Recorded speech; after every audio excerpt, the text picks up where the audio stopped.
informative, friendly, warm-hearted, sympathetic, enjoyable, and accommodating. tutorial videos in one channel. Welcome to the world.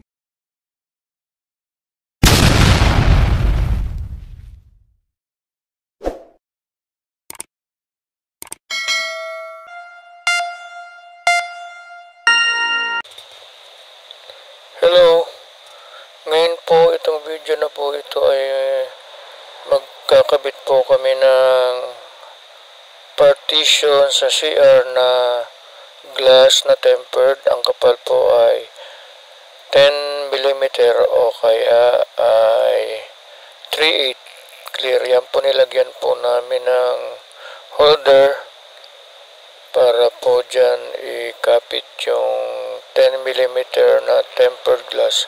Pangharang po yan sa between yung inidoro bowl at saka dun po sa shower. Bali, ang gusto po ng may-ari ay kalahati lang po. So, yun lang po ang lalagyan para lang may pangharang at hindi nababasa doon po sa portion na yun. Tingnan nyo naman, napakaganda ng shower po nila. Latest po yan na shower. Ang ganda po ng banyo. Medyo malaki po ang banyo. So, ayan. Lalagyan lang po namin ng partition na ayan na po yung glass. 10 mm clear tempered glass po yan. So, ayan. Ididikit lang po yan doon sa wall. Doon sa nilagay po naming holder. So, ayan. Idinidikit na po nila. Gilid na gilid po. Kadalasan, marami nagpapakabit po sa amin ng ganyan partition. Pero kung gusto nilang ganyan lang po na bare na glass, ay hindi po pwede yung 6 mm. Kailangan po pag 6 mm ay meron siyang frame.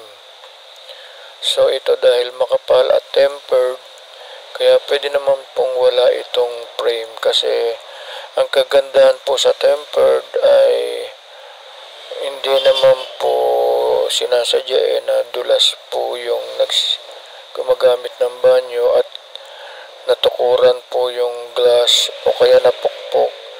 Pag tempered po ay durug-durug lang po yun. Parang butil lang maisip, parang sa kotse, sa sasakyan, na hindi po siya nakakasugat.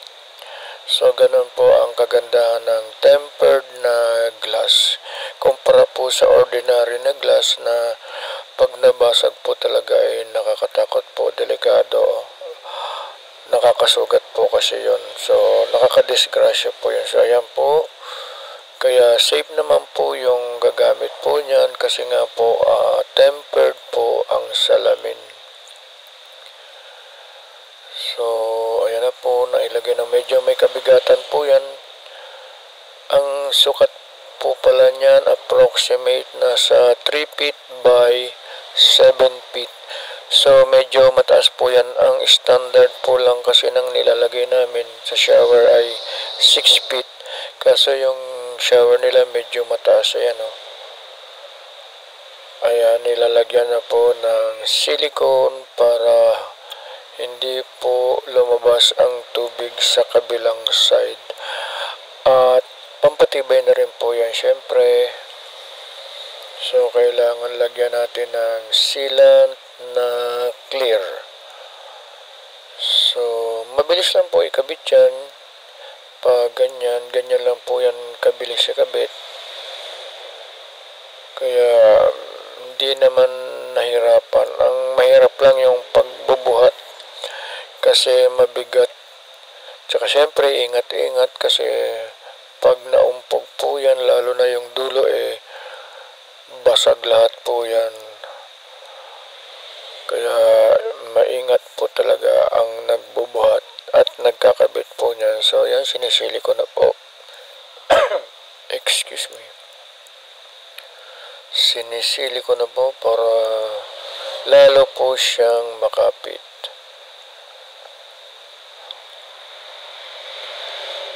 So, maraming salamat po sa mga nanonood at saka po sana mag-subscribe po kayo para lagi po kayong updated sa mga latest videos na i-upload. Paki-click nyo na rin po yung notification bell. Yun nga po para pag nag-upload po kami ng bagong videos ay manonotify po kayo. So, kung gusto nyo pong makita ang mga latest videos namin, manonotify po kayo pag nag-subscribe kayo at na-click nyo po yung bell button.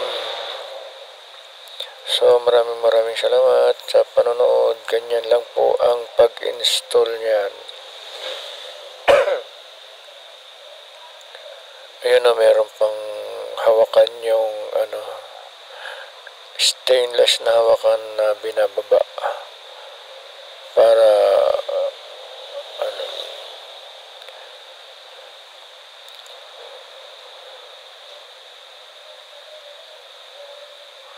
so konti na lang po, konting sealant na lang.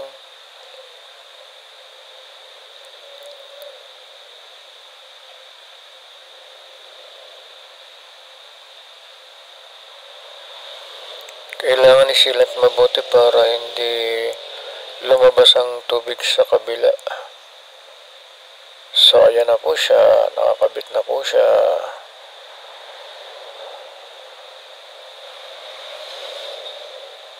Yan na po ang 10mm clear tempered glass na partition sa CR between sa pagitan ng inidoro at ng shower. So maraming salamat po ulit sa panonood. Thank you. Bye-bye.